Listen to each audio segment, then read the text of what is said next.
A continuación, tenemos la ponencia de manejo de osteoartritis de rodilla. Ponente, el doctor Arturo Romero. A continuación, leemos su currículo. Es presidente de Asociación de Ortopedia y Traumatología, graduado de la Universidad de El Salvador, residente de Ortopedia y Traumatología en el Seguro Social. Posgrado Artroscopía y Reemplazos Articulares, Hospital de Enfermedades de New York. Médico delegado del Servicio de Ortopedia del Seguro Social. Dejo con ustedes al doctor Roberto Arturo para que me lee. Arturo Romero, para que me lee. Den un fuerte aplauso.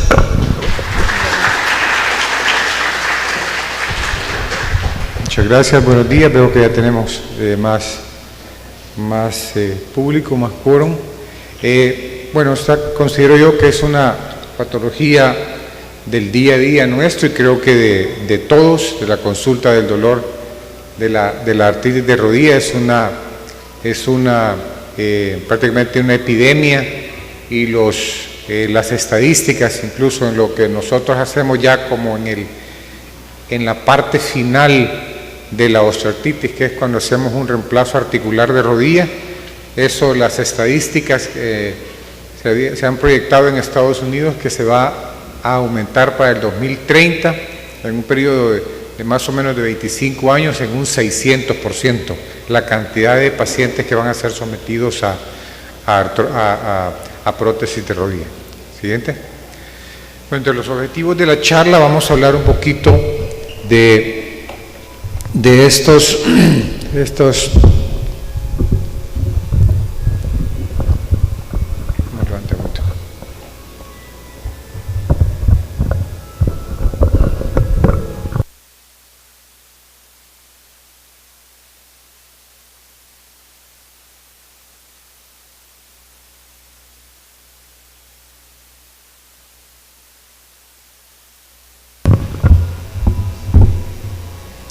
¿qué es en sí la osteoartritis de rodilla? ¿Verdad? ¿Cómo realizar el diagnóstico radiológico? Eso es bien importante, ¿verdad? Tratar de cómo tipificarlo. Las guías de manejo, existen varias guías de manejo que quiero que conozcan y posteriormente pueden ir a revisarlas, las pueden hallar en internet, incluso son a veces un poquito controversiales una con las otras, dependiendo de la escuela que tengan. Guías de manejo que hay ya estipuladas, por ejemplo, las que yo conozco y que he revisado en España, del Ministerio de Salud, incluso en México también, que ya están los esquemas de tratamiento. Vamos a hablar un poquito de eso, de los esquemas de cómo manejar un paciente inicialmente hasta llegar a la etapa final y los tratamientos que hay. Siguiente. Entonces, osteoartritis, ¿qué es osteoartritis? Es osteoartrosis, es artrosis, es artritis, es artritis reumatoidea, las colagenopatías. Entonces son una serie de términos, ¿verdad?, que los usamos para lo mismo, y vamos a dar un poquito de explicación de cuál es el término que ahorita pues tomamos más y por qué, ¿verdad? Pues el término que utilizamos o que se utiliza actualmente es más la osteoartritis, ¿verdad? Entonces, la diferencia, ¿verdad?, ¿qué es osteoartritis o osteoartrosis? En la última década se ha sugerido que los condrocitos humanos afectados por la osteoartritis, así le damos, cuando le damos OA, va a ser osteoartritis, y los macrófagos activados comparten la agregación de mediadores de inflamación similares. La arquitectura del cartílago, esto es bien importante, es muy típica. El cartílago es avascular, es aneural y alinfático. Eso nos da bastante problemas en cuanto al tratamiento y qué realmente sustancias van a llegar al cartílago, porque no le llega sangre, no tiene nervios, no tiene vasos linfáticos, ¿verdad? Entonces, no califica mucho para la típica definición de inflamación que conocemos de enrojecimiento, edema, calor y dolor, ¿verdad? Entonces, la semántica de definición en la historia de la palabra inflamación como que no va mucho, ¿verdad?, con el cartílago. Del laboratorio a la clínica se percibe diferente. ¿Siguiente? La historia de inflamación, ¿verdad?, los signos cardinales que vimos de Cornelio Celsius desde estos tiempos, ¿verdad? Lo pone él como un nombre singular, pero es un proceso más de tipo plural, ¿verdad? Hay otros eventos vasculares, celulares, que los describió Cohnheim, la fagocitosis descrita por Metchnikoff, los anticuerpos por Ehrlich, el complemento de Bordet, el concepto de mediadores endógenos de Lewis. Todo esto es lo que se va, y cuando vimos hablar de osteoartritis y los mecanismos de acción, está incluido todo esto. Siguiente. El microscopio electrónico, la fluorescencia, histopatología, bioquímica, la biología molecular han ido remodelando este concepto de osteoartrosis, un concepto de inflamación en la medicina nuclear. El estudio del genoma humano, las proteínas humanas, ¿verdad? Entonces, una condición patológica de osteoartritis que tiene características de inflamación, pero que rompe realmente con las reglas de la inflamación típica como conocemos. Siguiente. Los patólogos y radiólogos ya por el 60 y 70 trataron de dar esas dos formas crónicas de inflamación. Entonces vamos a ver la osteoartritis y la artritis reumatoidea, que es bien típico ver una radiografía de una osteoartritis y un paciente con artritis reumatoidea. La artritis reumatoidea pues es un hueso atrófico con inflamación senoval, erosión o atrofia del cartílago y el hueso, ¿verdad? En cambio, la osteoartritis es una artritis hipertrófica caracterizada por la pérdida focal del cartílago, poca evidencia de inflamación típica y crecimiento e hipertrofia, ¿verdad?, los famosos osteofitos adyacentes al hueso blando. Cuando vemos una artritis reumatoidea no le vamos a ver ese montón de osteofitos que vemos típicamente en los casos de osteoartrosis, ¿verdad? Entonces, en 1960 al 70 el mayor interés se enfocó en las artropatías inflamatorias como la artritis reumatoidea, siendo la osteoartritis una artropatía no inflamatoria, por lo que se denominó con el término de osteoartrosis. Por eso es que aquí le pusieron osteoartrosis, porque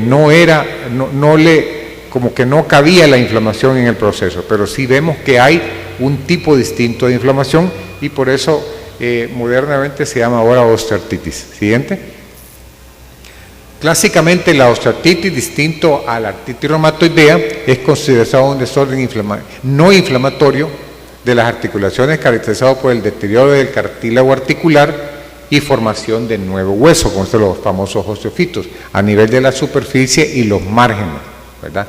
El líquido sinovial de la osteoartritis también no es como el típico de la artritis reumatoidea, con una cantidad de neutrófilos, no es realmente algo inflamatorio. La sinovia no tiene esa proliferación celular y la infiltración inflamatoria de los leucocitos. Ahí difiere la osteoartritis y la artritis reumatoidea en que tampoco la osteoartritis es localizada, ¿verdad? En la rodilla, puede ser en las dos rodillas, en hombro, pero no es como la artritis reumatoidea, que es una enfermedad sistémica generalizada, ¿verdad? En contraste con la patogénesis molecular, está en el mantenimiento de la homeostasis del cartílago. Ese es el principio cuando se altera esa homeostasis del cartílago es cuando se da la osteoartritis, ¿verdad? Entonces, la alteración del equilibrio dinámico que hablábamos entre la síntesis y la degradación de la matriz de condrocitos ha sido implicada como en el primer paso de la degeneración del cartílago articular, resultando en la osteoartritis. Siguiente. En conclusión, estos son una serie de conceptos un poquito tediosos y mucha lectura. Ya vamos a entrar a algo un poquito más práctico, pero me parecen esto muy interesante para entender lo que es en sí la osteoartritis. En conclusión, entramos a una nueva era de la conceptualización de lo que es la patogénesis de la osteoartritis, ¿verdad? El debate entre osteoartritis y osteoartrosis debe ser remarcado. Si exigimos que realmente tiene que ser un proceso inflamatorio para decir que sea osteoartritis, entonces estamos basándonos en un concepto bien estrecho, en un proceso biomecánico, y que la osteoartritis sería nada más un proceso biomecánico interrumpido por episodios cortos de inflamación que deben prevalecer. Siguiente. Sin embargo, modernamente, ya con la era genómica, la inflamación puede verse alternativa como un proceso caracterizado por lo que vimos, la liberación y activación de mediadores de toxicidad celular que promueve la injuria del tejido, recetando en algunos, pero no todos los signos clásicos de inflamación. Entonces, como vimos, no es los signos clásicos que tenemos de Celsius, no, pero sí hay ciertos signos, incluyendo, esto es bien importante, cuando el paciente tiene la manifestación del dolor, la osteoartritis, hay esa pérdida de función que es lo que, aparte del dolor, lo que molesta más al paciente, que no puede hacer esto, no puede subir gas, no puede bajar, no puede levantarse cuando está en el servicio, subirse al carro, una serie de cosas cuando se va a bañar, entonces subirse al bus, la grada, esas son cuando va perdiendo ya esa función. Siguiente. Entonces, la osteoartritis, pues, la implicación es clara. Existen estrategias de intervención antiinflamatoria, entonces realmente sí es un proceso, ocupamos antiinflamatorios para la osteoartritis, entonces sí también hay como un nihilismo, estamos negando que hay una inflamación, pero sí estamos dando un antiinflamatorio para tratar la osteoartritis, entonces sí realmente hay un proceso inflamatorio. Siguiente. Ya después de estos conceptos un poquito de esos, pero quedamos claros de la osteoartritis, vamos a ver la clasificación que nosotros utilizamos y que me gustaría que les quedara a ustedes para poder clasificar, porque cuando hablamos de una osteoartritis, bueno, ¿en qué grado está? ¿De qué es? Esto está clasificado en 4 grados. Entonces, traigo la foto clásica del artículo, porque me pareció incluso mejor que las modernas que vi, tal vez no es tan buena la imagen, pero me pareció que es de 1957, de estos 2 reumatólogos de la Universidad de Manchester, en Inglaterra, Jonas Kilgren y John Lawrence, que hicieron esta descripción en base a estudios observacionales de múltiples radiografías. Siguiente. Entonces clasificaron ellos la artrosis, como ya vimos en ese tiempo, más osteoartrosis, en 4 grados. Para el grado 0 es normal, digamos. Entonces el grado 1, a ver si se ve, es un grado dudoso. El paciente está con dolor, pero hay dudoso estrechamiento del espacio articular, porque a veces puede ser por la proyección de la radiografía que se toma, que se ve una cierta disminución, y posible formación de, tal vez no se ve tan bien, pero bueno, posible formación de osteofitos a nivel marginal, como habíamos hablado. Entonces, este es el grado 1, ¿verdad? Siguiente. El grado 2 de Kilgren y Lawrence, y ven aquí, ya hay los osteofitos, si logran ver aquí, no sé si se ve, ya un poquito más evidentes, ¿verdad? Hay un estrechamiento del espacio articular y hay una disminución. Eso es bien importante, porque en el espacio articular nosotros vamos a tener, por supuesto, el menisco, ¿verdad?, que es el amortiguador, pero también tenemos, que es lo que no vemos en la radiografía, aquí está el cartílago, tanto a nivel de la tibia, ¿verdad?, como a nivel del fémur. Entonces, eso es, cuando ese cartílago se va perdiendo, entonces vamos a tener nosotros un estrechamiento, ¿verdad? Entonces, eso ya sería un grado 2 de Kilgren y Lawrence. Siguiente. Vemos ahora aquí el osteofito más grande, ya es un grado 3, y hay un mayor estrechamiento. Aquí hay otro osteofito, lástima que no se ve muy bien, ya es un grado 3 moderado, un estrechamiento del espacio articular, osteofitosis moderada, ya lo vamos a ver en varios, en las espinas tibiales, a nivel marginales, ¿verdad? Una leve esclerosis, la esclerosis subcondral es la que vemos, cuando vemos aquí, cuando hay mayor carga, vamos a ver una línea blanca. Recordemos que el hueso es una estructura viva, entonces cuando se somete a cargas, vamos a ver ese como que se está comprimiendo y vamos a ver lo que se llama la esclerosis subcondral, que es esto. Y ya después pues vemos también lo de las famosas geodas, que son como hoyos que se hacen en el hueso, aunque eso lo vemos más en la artritis reumatoidea. Entonces, y aquí podemos ya tener posibles defectos de deformidad, el famoso el genu varo, que es el cascorbo de la persona, o el genu valgo, que es como el típico comediante mexicano Kiko, ¿verdad? Entonces, esas son las dos deformidades que se van dando a nivel de la rodilla, o puede ser simétrico, nada más un estrechamiento del espacio. Luego, esto ya es bastante obvio, la clasificación grado 4 de Kilgren y Lawrence, en el que prácticamente ya hay un choque, como dicen los americanos, de bone to bone, hueso con hueso, ¿verdad? Marcado estrechamiento, abundantes osteofitos, ¿verdad? La esclerosis, que es la línea esa blanca que vemos en la compresión grave, y deformidad en los extremos del hueso con grandes deformidades, ya sea en varo o en valgo. Ok. Pero también no sé si han oído hablar del término condromalacia. Entonces, ¿qué es? Si lo vemos así etimológicamente, pues condros, cartílago, malacia, enfermedad. Entonces, es la enfermedad del cartílago. Entonces, aquí vemos, la definición es una enfermedad que consiste en la degeneración del cartílago, sobre todo del cartílago de la rótula. ¿Por qué de la rótula? Porque ahí fue donde primero el doctor Outerbridge fue el que describió esto allá por el 61, empezando a ver rótulas, ¿verdad? El cartílago en la rótula de la patela, entonces empezando a ver y ver distintos, entonces él fue anotando también inglés, entonces fue anotando y entonces hizo una clasificación que es la que vamos a ver. Ahora esta clasificación es más lo que nosotros vemos en la artroscopía o cuando hacemos una cirugía abierta ya del daño articular, eso no es radiológico. Entonces la de Killian y Lawrence sí nos sirve a nosotros para clasificar y más o menos si está en grado 1 pues sabemos que está bien, si hay mucho dolor pues hay que pensar en otra cosa, que es algún menisco o algo, pero si es grado 3 o grado 4 pues realmente el dolor es más enfrascado a la patología en sí. Entonces vamos a ver cómo definimos también los tipos de condromalacia. Siguiente, la clasificación de Outerbridge. Igual, 4 grados, es fácil porque estamos hablando de 4 grados para radiológico, 4 grados para la clasificación de Outerbridge de condromalacia del daño articular, que puede ser que tengan cierta relación, pero son independientes, porque unos son criterios radiológicos y estos son unos criterios más visuales del daño del cartílago.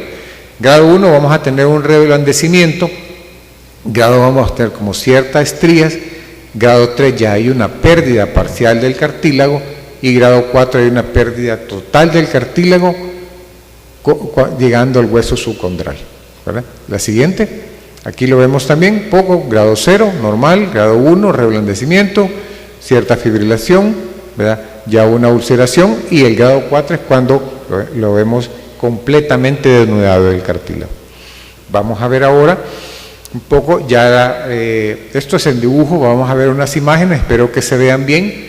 Este es normal, cartílago normal, aquí es una visión de una artroscopía, esta es la patela y esta es el fémur, el surco intercondilio, es donde hace juego, entonces vemos el cartílago nítido. Siguiente, aquí en el grado 1, lo que habíamos hablado de un reblandecimiento del cartílago. Entonces nosotros palpamos con esta piececita que se llama un palpador de artroscopía y tocamos el cartílago. El cartílago de por sí no es duro como el hueso, sino que es blando, pero no tan blando que nos va a permitir que el palpador se introduzca mucho, ¿verdad? Ese es reblandecimiento o fibrilación del cartílago articular, ¿verdad? No hay disminución del grosor. Siguiente, aquí ya se ve cierta fibrilación, espero que se logre ver, ya una fisura o fragmentación de un área menor de 1.3 centímetros correspondiendo a menos del 50% de la profundidad, ¿verdad? Entonces, aquí ya vamos viendo cómo el cartílago se va dañando un poquito más en el grado 2, siguiente, grado 3, aquí está, ¿verdad? No sé si logran ver, yo no tengo muy buena visión, pero vemos que ya es correspondiente a un 50% de la profundidad y un área mayor de 1.5 centímetros del daño. Creo que se veía mejor en los dibujos, pero en la siguiente, aquí ya vemos prácticamente pérdida del cartílago. Aquí está el cartílago, aquí está pérdida, este es un poco de cartílago, aquí está el hueso denudado, el hueso expuesto completamente, ¿verdad? Aquí. Yo a veces le hago una comparación así un poquito burda a mis pacientes y les digo que es como el repello de una pared. Entonces el cartílago es el repello de la pared y el bloque o el ladrillo es el hueso. Entonces cuando ya se pierde, cuando vemos una pared o una pintura que se está cayendo de una pared, más o menos, yo para explicarle a mis pacientes así les explico cómo se va eso cayendo y que el problema es que nosotros no podemos, y ya vamos a hablar de eso, restaurar o regenerar ese tejido. Entonces ya cuando hay una exposición del hueso subcondral, que es aquí típicamente cuando es más doloroso, porque como hemos visto puede haber cierto daño del cartílago, pero como no tiene nervios, no tiene vasos, eso no va a doler, ¿verdad? Pueden doler otras cosas, puede doler un menisco, puede doler, pero el cartílago en sí no va, o un efecto mecánico porque es algo que está interfiriendo en la articulación. Siguiente, ¿verdad? Entonces tenemos estas pirámides terapéuticas para la osteoartrosis que yo creo que las conocen y que nos sirven mucho para ver qué es lo que vamos a hacer inicialmente hasta llegar a la cirugía, que esto es lo que pues nosotros hacemos y lo que nos gusta hacer, pero realmente es de hacer todo esto para evitar llegar a la cirugía. La siguiente se ve un poquito mejor. Aquí la pirámide, lo digo, la parte ancha es la más importante y si uno realmente trabaja bastante en esto, puede aliviar sin todo esto de aquí al paciente. Es increíble cuando uno logra educar al paciente, la terapia física, ocupacional, que cambie sus hábitos, ¿verdad? La reducción de peso, esto es bien importante, cuesta, a veces uno ya, y algunos colegas pues insisten mucho en esto porque el paciente no baja de peso, no hace caso, pero cuando el paciente logra bajar de peso, es increíble cómo a veces los síntomas totalmente desaparecen. Entonces uno dice, yo estoy dando una serie de medicamentos, una serie de cosas, el paciente está gastando, y con reducción del peso, aparte de todo lo que sistémicamente le va a mejorar la presión, si es diabético le va a mejorar su nivel de glucosa, solo con la reducción del peso alivia un montón. El ejercicio, la gente aquí no hacemos mucho ejercicio, entonces es importante todo esto y dispositivos de ayuda. Por ejemplo, dejarle a un paciente, nosotros damos un bastón, una serie de cosas, de ayudas, ¿verdad? Incluso para la casa, tener ciertos soportes para en el baño, para poder agarrarse, todo eso, todas son medidas, son dispositivos de ayuda, y esto, lo que le llaman algunos el core treatment, que es como el tratamiento principal, ¿verdad?, de la osteoartritis. Cuando esto se da, realmente uno mejora y no es necesario hacer lo último, a veces independientemente del grado de osteoartrosis que tienen, ¿verdad? Porque a veces yo tengo pacientes que solo con esto tienen una osteoartrosis grado 4 y el paciente sí tiene sus limitaciones y todo, pero está bien, no le molesta mucho. ¿Para qué lo voy a someter yo a una cirugía si él lleva una buena vida, ¿verdad? Sin hacer y sin necesidad de tomar e inyectar tantas cosas. El siguiente peldaño en la pirámide es el paracetamol, ¿verdad?, que los ocupamos. A veces hay un poquito de variación en cuanto a esto, ¿verdad? Los americanos pues están dando un poquito en desuso y no lo están recomendando mucho, pero el paracetamol es el siguiente peldaño en la terapia que están recomendando. El máximo generalmente es 1 gramo cada 6 horas, pero ahorita realmente utilizamos 1 gramo cada 8 horas. Eso es más lo que ocupamos para tratar un poquito. Recordemos que el paracetamol tiene su hepatotoxicidad también, entonces hay que tener un poquito de cuidado cuando mandamos ultrasonografías, y ustedes lo sabrán mejor que yo porque ven eso, a todos les reportan hígado graso, a todos hígado graso, entonces realmente será que realmente es un hígado graso, se está sobrediagnosticando, será nuestra dieta de las pupusas, del chicharrón, de toda la yuca, todo lo que comemos, que hay mucha grasa y que nos está dando, ¿verdad? Entonces, pero sí, entonces saber que no es tan inocuo el paracetamol. Los AINES, aquí hablan ellos de AINES sin receta y AINES con receta, porque hay AINES que aquí pues casi todos son prácticamente sin receta, ¿verdad? Porque no está tan controlado, sobre todo para los AINES. Pero hay unos que se venden más comúnmente, ibuprofeno, naproxeno, diclofenaco, y hay otros que en otros países prácticamente son ya los COX-2 o algo que prácticamente tienen que ser con una receta médica. Entonces, ese es el siguiente peldaño en el tratamiento cuando esto ya no responde. Algunos yo veo que algunos primero dan los AINES. Eso puede depender por periodos cortos, o si el paciente es un paciente joven, un paciente de 30, 40 años, libremente puedo buscar yo un AINE, un diclofenaco, un naproxeno, pero si es un paciente de 70 años, diabético, ¿verdad?, con una serie de comorbilidades, es mucho más difícil que yo pueda ocupar libremente, entonces prefiero usar un paracetamol, y ya en el siguiente peldaño, aquí arriba no está, ocupar ya los opioides, que realmente ocupamos ya sea la codeína o el tramadol, ya como ya más arriba. Entonces, dependiendo del paciente también, pero el paciente con glaucoma, pues entonces le vamos a dar codeína, entonces hay que ver eso, paciente que tiene hemorroides, lo vamos a estreñir más con la codeína, le vamos a dar dolor. Entonces, hay que conocer también los efectos de cada uno de estos medicamentos, ¿verdad? Porque por tratar de corregir algo le vamos a dar otro tipo de problemas. Entonces, esa sería. Luego tenemos también los esteroides interarticulares que nos ayudan mucho, y vamos a mencionar un poquito más cada uno de estos, nos ayudan bastante. La viscosuplementación, ya le vamos a dar también un espacio ahí, hablar un poquito de ella, ¿verdad? Y también algo que se está hablando últimamente y que se le está dando los analgésicos tópicos. Siempre había nosotros no creíamos mucho de ese tipo de pomadas con diclofenaco, que realmente en la rodilla, qué tanto iban a penetrar y llegar a la articulación. Siempre nosotros nos cuestionábamos mucho y pues no lo recetábamos, o lo recetábamos porque si al paciente le gustaba ponerse algo, y más que todo por el aspecto mecánico de frotarse algo y el aspecto psicológico, pero últimamente las guías de manejo lo están recomendando, ¿verdad? Y el último paso, por supuesto, la cirugía. Siguiente. Entonces, las drogas utilizadas en la osteoartritis, tenemos dos grupos. Uno, las drogas modificadoras de los síntomas, de una rápida respuesta sintomática, como son los analgésicos, ¿verdad? Paracetamol, los AINES, incluso los opiáceos, o los de acción lenta, como vemos aquí, el ácido hialurónico, el condroxisulfato, glucosamina, que es tan conocida y popular, ¿verdad? Usodeprol, diacerina, una serie de medicamentos que van a tener, o que promueven un efecto analgésico, pero a largo plazo, ¿verdad?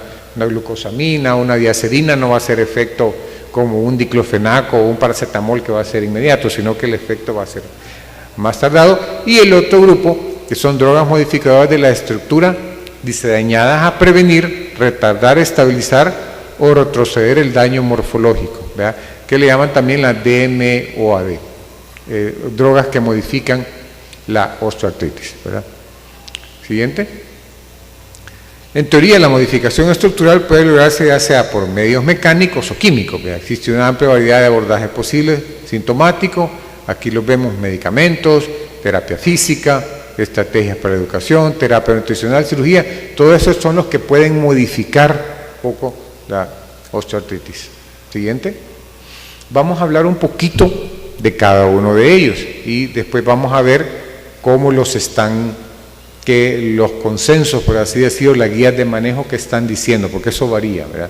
La glucosamina, esto es popular, los pacientes, miren, me dieron este bote y me lo mandaron de Estados Unidos, me trajeron esto, que mi hija me mandó, mi nieta me mandó, y son muy populares. El que se ha dicho que tiene mejor efecto es el sulfato de glucosamina, ¿verdad? Hay fosfato también, entonces sulfato es el que he dicho. Esto lo hemos utilizado por muchos años, ahorita está cayendo bastante un poco en desuso, hay mucha controversia, puede elevar la glucosa en pacientes diabéticos. Al principio decía que no había ningún efecto, y estimula, el mecanismo de acción es la síntesis de glucosamina, proteoglicanos a través de los condrocitos, y el ácido hialurónico mediante los sinoviocitos. Yo lo sigo ocupando, pero realmente a veces se queda uno con ciertos tratamientos, porque la gente a veces como que quiere tomar algo, y algunos realmente sienten ellos que les cae bien, pero está un poquito, los estudios o las guías de manejo prácticamente lo están eliminando, lo han eliminado. Siguiente.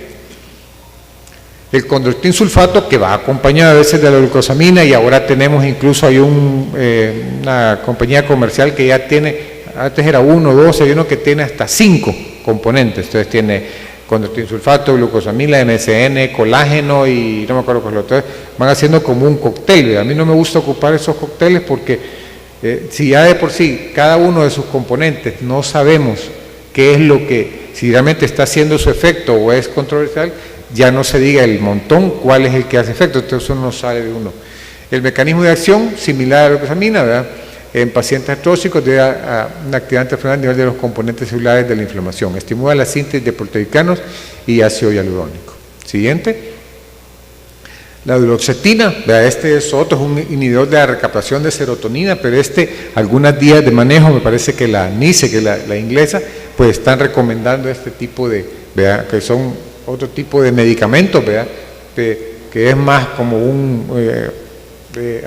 ansiolítico, pero inhibe débilmente la recaptación de dopamina sin una afinidad significativa de los receptores histaminérgicos. Es un mecanismo de acción, pero ahora pues lo están recomendando también. Siguiente.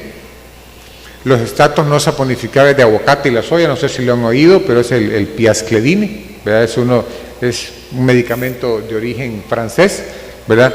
Y también lo tenemos en el mercado. Este es el único que conozco yo en el mercado, está, y es otro, ¿verdad?, como digo, extracto del saponificable del aguacate.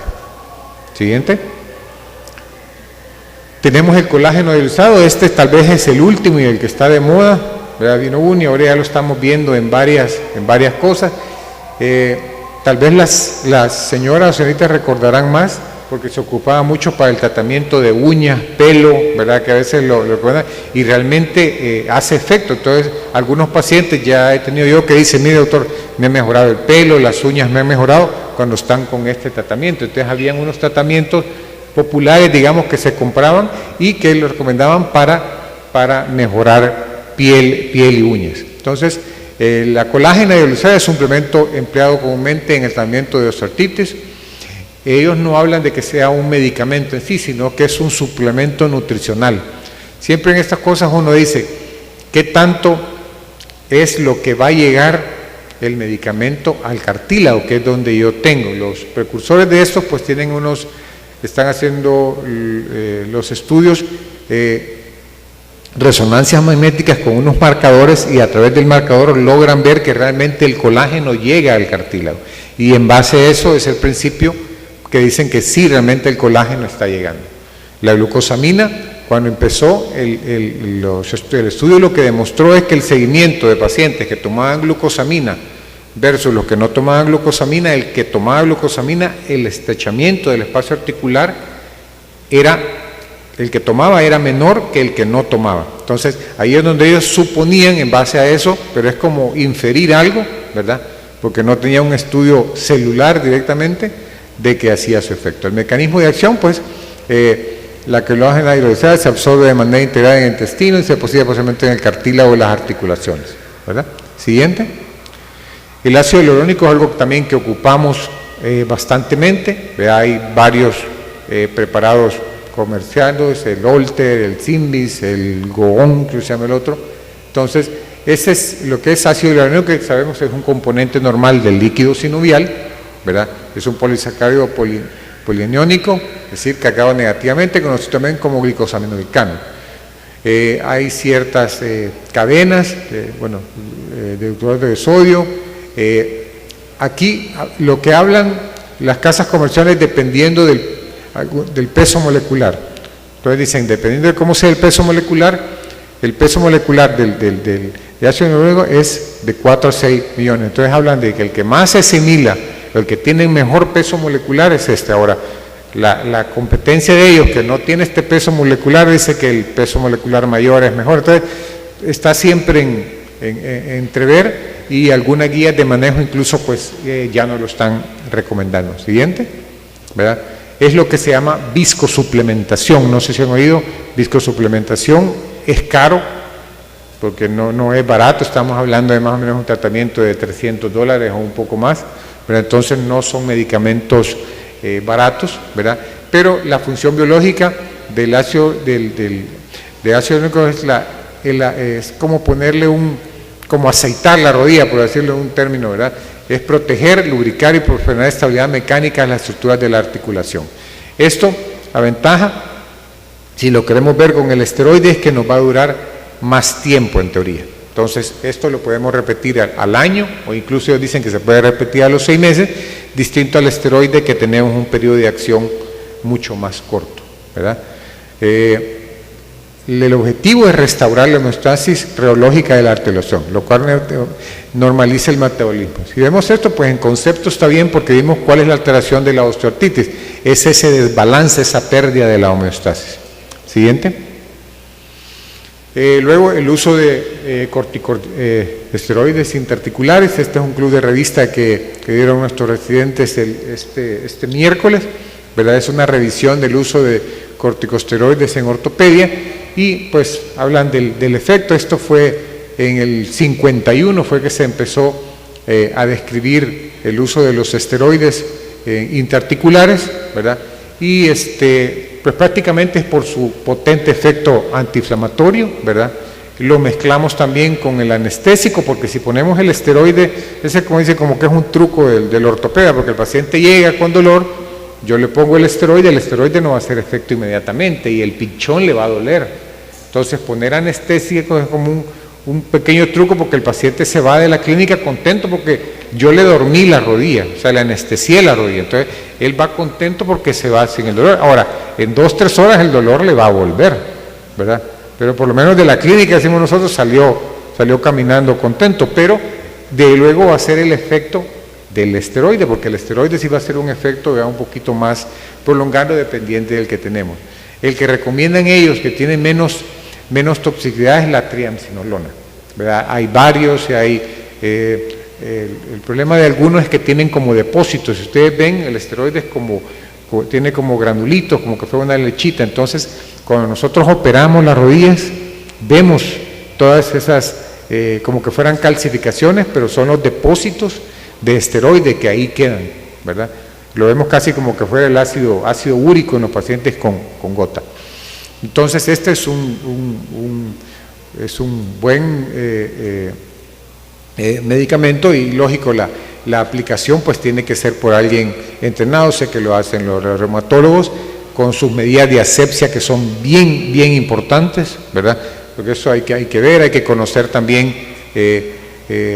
A veces cometen el error, lo he visto incluso de colegas, de que solo ponen alcohol, o si vamos a poner el yodo, hay que esperar. Sabemos que el yodo va a hacer su efecto antiséptico va a tardar 3 minutos. Entonces no es que yo le pongo la torunda con yodo e inmediatamente lo voy a infiltrar. Idealmente hay que esperar. Si uno quiere hacerlo por no tardar tanto y está uno en una consulta institucional que tiene que hacerlo rápido, pues podría ocupar clorhexidina, que el mecanismo de acción es más rápido. Entonces podría ser. Entonces hay que tener esos cuidados, porque si no, pues prácticamente no estoy haciendo mayor asepsia. Siguiente. Plasma rico en plaquetas, esto está bastante de moda, ¿verdad? A mí personalmente no me gusta y en los estudios pues no va muy bien tampoco, ¿verdad? No, la guía de manejo no lo están recomendando, pero sin embargo hay algunos colegas que lo están utilizando y probablemente este sea como el futuro, toda esta terapia celular, pero ahorita, en mi opinión y en la opinión de alguna gente también, esto todavía está como en pañales, hay mucha componente comercial también de esto, entonces hay que tener mucho cuidado uno con eso y no dejarse guiar solo por lo de las compañías comerciales, o porque yo tengo que, algunos lo hacen como por diversificar sus tratamientos, su consulta. Entonces yo ofrezco esto, entonces la gente realmente anda buscando qué hacer y le ofrecieron una prótesis o le ofrecieron una cirugía y lógico, nadie va a querer operarse de primas a primeras, entonces yo mejor voy a gastar en esto y voy a ver qué tal, pero yo creo que hay que ser honestos con el paciente y explicarle. El plasma rico en plaquetas consiste en la bioestimulación con suero rico en factores de crecimiento de las plaquetas, ¿verdad? Se obtiene de la centrifugación de la sangre autógena y eso procedimiento tiene que ser totalmente aséptico, completamente natural, no tóxico ni alérgico, dado que estudia la propia sangre del paciente. Siguiente, vean, en teoría sin efectos secundarios, los factores están en el exterior de la célula, cuando encuentran el lugar de recepción quedan adheridos a la membrana de la célula y estimula produciendo el efecto deseado. Esto es, pues se ve que todo pareciera lógico y todo muy bien, pero realmente hace efecto o no.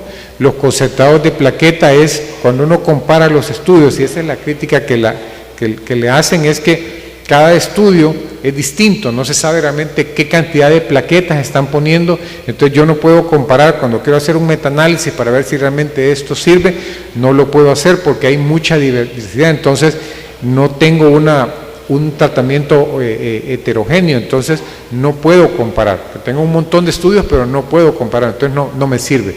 De repente alguno de esos sea mejor que el otro. Siguiente. Vea.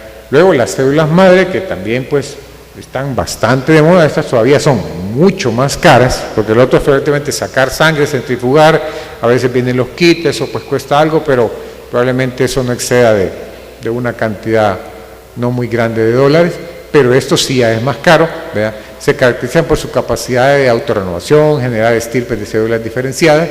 Esto pues yo creo que es hacia el futuro, pero todavía estamos muy en pañales y hay que tener mucho cuidado con esto, o los colegas que lo hacen tal vez lo hacen con buena intención, pero documentarse y que no sea el aspecto económico el que nos esté cegando en estas cosas. Siguiente, ¿verdad?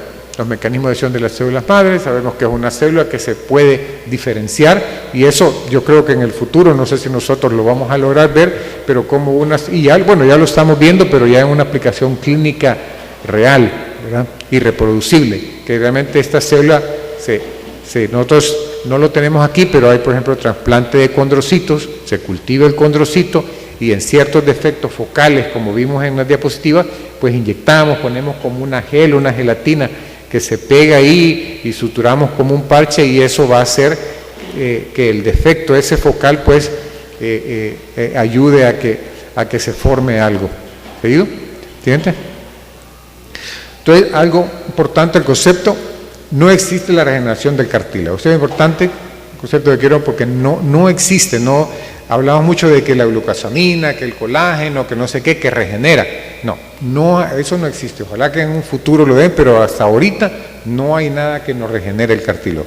A menos que nosotros hagamos un trasplante, ¿verdad? Que se llama un mosaicismo, que realmente tomemos cartílago, ya sea del mismo paciente y lo trasplantemos, o con los condrocitos, pero eso ya es otra cosa. Pero una regeneración a través de todos los medicamentos que hemos visto, eso no existe, ¿verdad? Siguiente, otro concepto, la artroscopía, ¿verdad?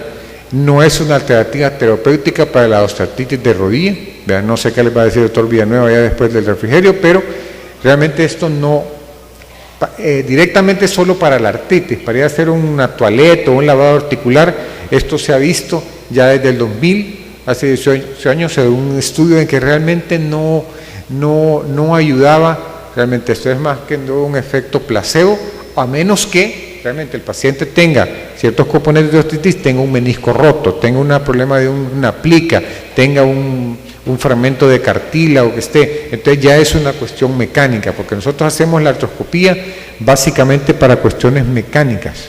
Cuando hay algo que mecánicamente está molestando en la articulación, entonces la artroscopía es ir a ver dentro de la articulación y hacer un tratamiento quirúrgico, sí nos ayuda, pero como un tratamiento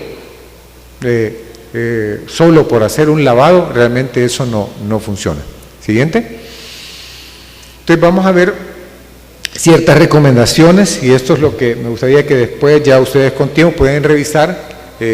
Hay cierta guía, yo sigo bastante la guía de la Academia Americana de Ortopedia, pero también ellos tienen sus ciertas cosas, entonces hay que ver varias guías, hay que ver la guía NICE, que es la de los ingleses, la guía del Colegio Americano de Reumatología, la guía de la Asociación de Investigación para la Osteoartritis. Hay varias guías que son reconocidas a nivel mundial que nos dan la pauta de cómo hacer el tratamiento de la osteoartritis. Entonces en esta tenemos tratamiento no farmacológico, tratamiento farmacológico y tratamiento procedimental. Siguiente. Entonces estas son como el consenso de todo un artículo enorme, entonces de las recomendaciones que ellos dan. Entonces prácticamente los ejercicios, el bajar de peso, lo que le llaman algunos el core treatment, el tratamiento principal, ¿verdad? Estiramientos, ¿verdad? Eso, la recomendación que ellos dan es fuerte. Entonces es bien importante ver cómo la base de la pirámide que vimos inicialmente tiene una recomendación fuerte en base a los estudios a nivel mundial que ellos han revisado, ¿verdad? La pérdida de peso, incluso interesante, cuando tienen un índice de masa corporal arriba del 25, lo ponen ellos como moderado. Eso no es como fuerte, pero sí está dentro de la guía. Siguiente, ¿verdad?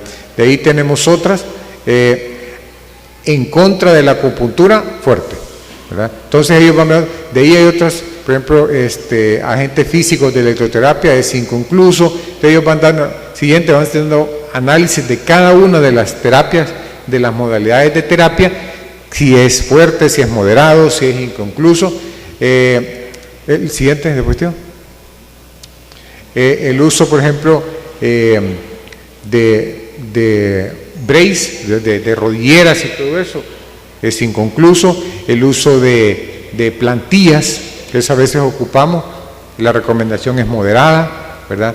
El uso de glucosamina, digamos, la Academia Americana dice, la recomendación es fuerte en contra de la glucosamina. Siguiente, ¿verdad? El uso de drogas antiinflamatorias, ¿verdad? La recomendación es fuerte también, el tramadol y los antiinflamatorios no esteroideos, ¿verdad? Incluso ponen ellos que el acetaminofén y los opioides, la recomendación para ellos es inconclusa, no saben si decir sí o no, es inconcluso en base a los estudios que ellos han revisado. Otra guía sí, y como vimos en la pirámide, el primer paso es el paracetamol. Siguiente, ¿verdad? Entonces hay una serie de recomendaciones que dan, ¿verdad?, inconclusas. Esta, por ejemplo, el uso del ácido hialurónico, los americanos están en contra con una recomendación fuerte. Siguiente. El uso de artroscopía, lo que hablábamos, ¿verdad?, para hacer un lavado, porque esto se hizo bastante por un tiempo, ¿verdad?, para el tratamiento sintomático de la osteoartritis, y la recomendación es fuerte en contra de la artroscopía. Siguiente, a menos que haya un problema mecánico. Luego están otras guías de manejo, como la de la OARSI, ¿verdad?, que es el Instituto de la Sociedad Internacional de la Investigación de la Osteoartritis, y ellos lo que les recomendaba, el uso tópico de los AINES, lo están recomendando fuertemente, ¿verdad? La duloxetina, el otro medicamento que vimos que tiene que ver la duloxetina en la osteoartritis, lo están recomendando, y mencionan ellos, la OARSI, que el uso de la acetaminofén o paracetamol es incierto. Eso es similar a, por ejemplo, a lo que da la guía americana. Siguiente.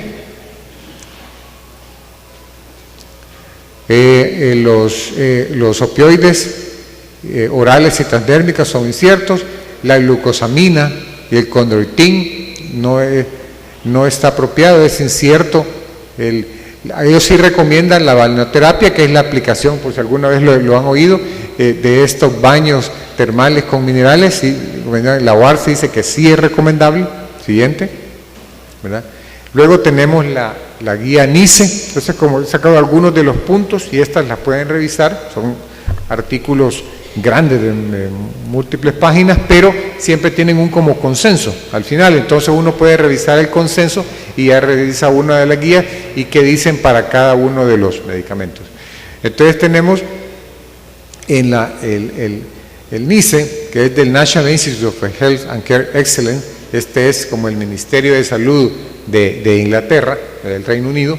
Entonces ellos hablan de que debe de considerarse el uso de paracetamol en adición de el core treatment, es toda la base de la pirámide que nosotros vimos, ¿verdad? Que eso es bien importante, la base de la pirámide, ¿verdad? También pues el uso de drogas antiinflamatorias, ¿verdad?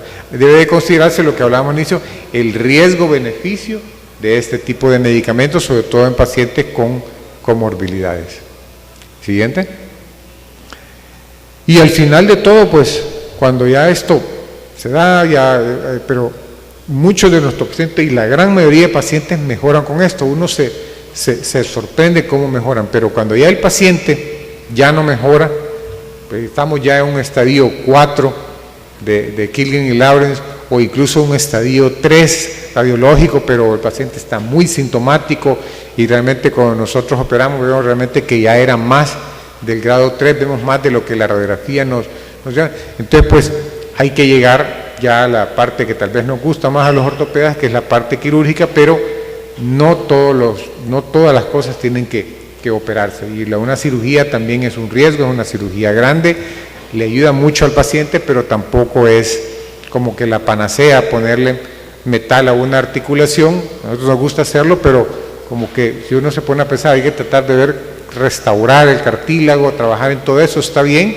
pero que sea realmente real y sin farsa. Entonces, siguiente, aquí vemos, por ejemplo, un caso que he operado yo este año, Un paciente ya grado 4, vemos como el hueso choque con hueso, hueso con hueso, una esclerosis subcondral, hay ciertos osteofitos también marginales, ¿verdad? Una rodilla en varo con el eje alterado y pues lógico, paciente con dolor, candidato a cirugía. Siguiente. Entonces ponemos una prótesis de rodilla, la alineamos, corregimos la angulación, ¿verdad? Y pues en este caso está bien. Siguiente caso, una rodilla en valgo, también vemos la esclerosis subcondral, ¿verdad? Prácticamente pérdida total del espacio articular, una angulación bastante marcada en valgo, estamos hablando de por lo menos unos 15 grados de valgo, ¿verdad? Normalmente la rodilla te anda por 6 grados de valgo, tenemos más de 10 grados más de desviación, y lógico, paciente con dolor, porque tiene que ser, hay pacientes que están así increíblemente y no les duele, entonces si no le duele, no hay que operarlo, pues ¿para qué vamos a operar a alguien que no tiene dolor? Entonces, tiene que ser las dos condiciones, una osteoartrosis severa más paciente con dolor y limitación funcional. Y la cirugía ya alineada, tenemos una prótesis, sustituir los componentes tanto del fémur como la tibia con un polietileno de alto peso molecular en medio, y también sustituimos, que aquí no se ve porque se ve y ni siquiera en el lateral porque no se ve en los rayos X, sustituimos también la parte del cartílago de la rótula, ¿verdad? Pues esta son la última diapositiva, que es prácticamente ya el estadio final de la osteoartritis. Esto es lo que yo hago toda la semana, pero realmente hay que trabajar, y creo que ustedes ven más eso, aunque nosotros también lo vemos mucho en la consulta, trabajar en el tratamiento primario o intermedio de la osteoartritis, ¿verdad? Pues eso es lo que yo les traía, y no sé si hay alguna pregunta o comentario.